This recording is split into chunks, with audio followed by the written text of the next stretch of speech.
É de conhecimento geral que a Segunda Guerra Mundial foi um dos piores momentos da história. O início da Segunda Guerra Mundial ocorreu em 1º de setembro de 1939, com a invasão da Polônia pelo exército alemão, comandado por Adolf Hitler, e acabaria se tornando um tormento para a Europa e para o mundo. O conflito duraria 6 anos, e só terminaria em 8 de maio de 1945. Calcula-se que tenha deixado 50 milhões de mortos. Judeus durante a Segunda Guerra Mundial. Sem dúvida, o povo que mais sofreu durante a Segunda Guerra foram os judeus. Para Hitler, existiam 3 raças: as fundadoras, ou superiores, representadas pelos povos germânicos; as depositárias, pelos povos eslavos; e as destruidoras, ou inferiores, os judeus, ciganos, etc. Obcecado com o ideal de pureza racial, Hitler compreendeu a história como uma permanente luta entre as diferentes raças, na qual a raça superior devia utilizar todos os meios necessários para manter sua pureza. A essa visão histórica foi acrescentado o mito da conspiração judaica mundial, fortemente difundido em toda a Europa que, entre outras falácias, divulgou a ideia do poder econômico do povo judeu e do seu monopólio dos meios de comunicação. Os judeus foram transformados no bode expiatório e culpados de todos os males pelos quais atravessava a Alemanha, fazendo com que sua eliminação se tornasse um imperativo de Estado. Campos de concentração. A expressão campo de concentração tornou-se muito conhecida em nosso vocabulário por causa dos campos construídos pelos nazistas durante o período que estiveram no poder da Alemanha, de 1933 a 1945. Os campos de concentração nazistas foram utilizados para receber todas as pessoas que eram entendidas como opositoras ao regime, e inferiores, do ponto de vista racial da ideologia nazista. Nos campos de concentração, os prisioneiros, na grande maioria, judeus, foram sujeitos a todo tipo de maus-tratos e violência que se pode imaginar. Os prisioneiros eram colocados a uma carga de trabalho exaustiva e em tarefas que, em sua maioria, eram manuais.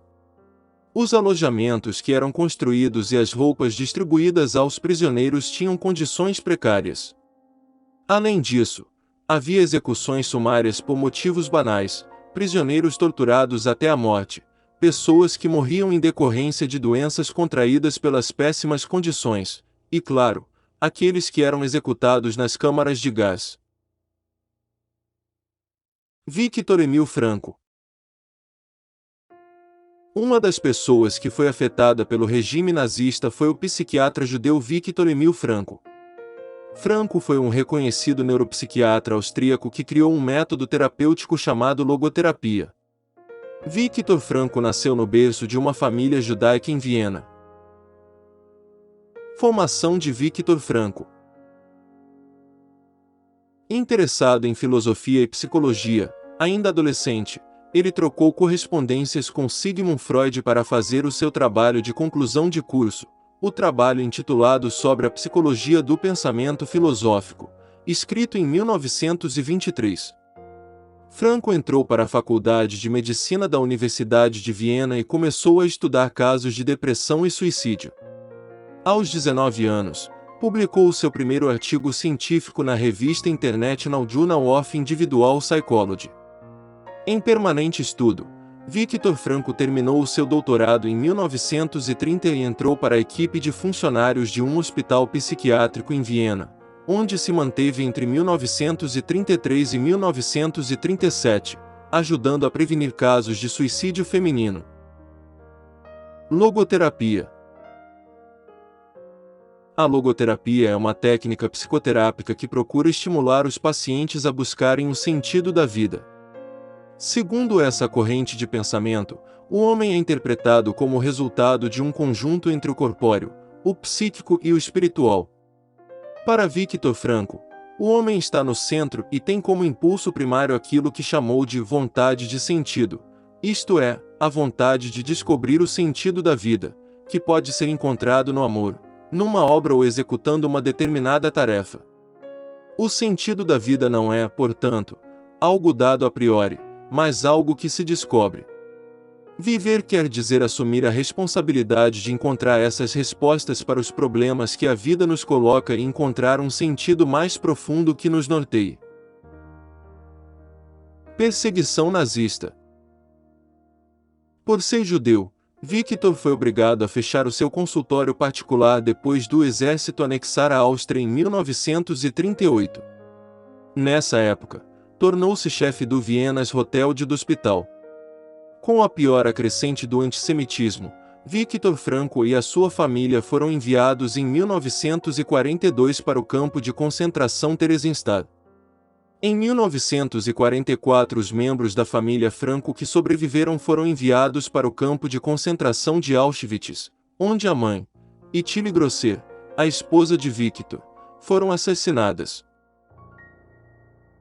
Com um olhar observador, Victor Frankl reparou no campo de concentração que aqueles que tinham um propósito maior para sobreviver, suportavam condições adversas por mais tempo. Ele próprio tentou se motivar desenvolvendo um manuscrito de um livro que começou a escrever antes de ir para o campo. Frases de Victor Frankl. Quando não podemos mais mudar a situação, nós nos desafiamos a mudar nós mesmos. A morte só pode causar pavor àqueles que não sabem como preencher o tempo que é dado para viver. A saúde mental está baseada em certo grau de tensão entre aquilo que já se alcançou e aquilo que ainda se deveria alcançar, ou o hiato entre o que se é e o que se deveria ser. No passado nada está irremediavelmente perdido, mas está tudo irrevogavelmente guardado. Se houve um dia na vida em que a liberdade parecia um lindo sonho, virá também o dia em que toda a experiência sofrida no passado parecerá um mero pesadelo. Tudo pode ser tirado do homem, menos uma atitude de escolher seu próprio caminho. Deus é o parceiro de nossos mais íntimos diálogos conosco mesmos. As pessoas decentes formam uma minoria. Mais que isso, sempre serão uma minoria. Amar é a única maneira de captar outro ser humano no íntimo da sua personalidade. Sem sofrimento e morte a vida humana não pode ser completa. Se você não sabe qual é sua missão na vida, já tem uma: encontrá-la. Se não está em suas mãos mudar uma situação que te causa dor, sempre poderá escolher a atitude com que encara esse sofrimento. Não há por que ter vergonha das lágrimas, elas foram feitas para testemunhar a maior das coragens, a coragem de sofrer. Devemos transformar os aspectos negativos da vida em algo construtivo.